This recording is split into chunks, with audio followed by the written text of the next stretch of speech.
சில பேர் வந்து ரெகுலரா வந்து பார்த்தீங்கன்னா, இப்போ பள்ளியில தங்கக்கூடிய ஒரு பழக்கம் சில பேத்துக்கு. எப்படின்னா, ஒரு 2 நாள் தங்குறேன்னு சொல்லியிருப்பாங்க. பார்த்தீங்கன்னா, வருஷக்கணக்குல தங்கிட்டு இருப்பாங்க. சில ஊர்ல கிராமங்கள்ல ஒரு வீடு இருக்கும். ம்.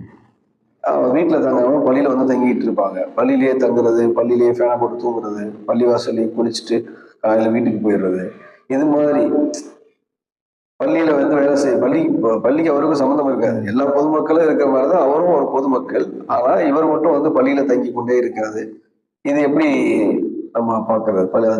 தங்கலாமா? தங்கக்கூடாதா? பள்ளியில தங்குறதுக்கு ஒரு 2, 3 நபர்களுக்கு தான் மார்க்கத்துல அனுமதி இருக்கு. ஒருத்தர் மோத்தகிஃப் ஏத்திகாஃப் இருக்கக்கூடிய நபர்.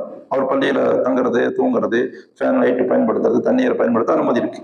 இன்னொரு நபர் முசாஃபிர், ஒரு பிரயாணி. அவர் பிரயாணத்துல இருக்கிறாரு.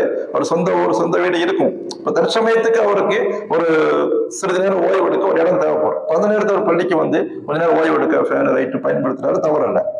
இன்னொரு நபரு தொழுகை எதிர்பார்த்து வந்து பள்ளியில உட்கார்ந்துருக்கிறார். தொழுகை 1/2 மணி நேரம் இருக்குது, முன்கூட்டியே வந்துட்டார். இப்போ என்ன செய்யலாம்?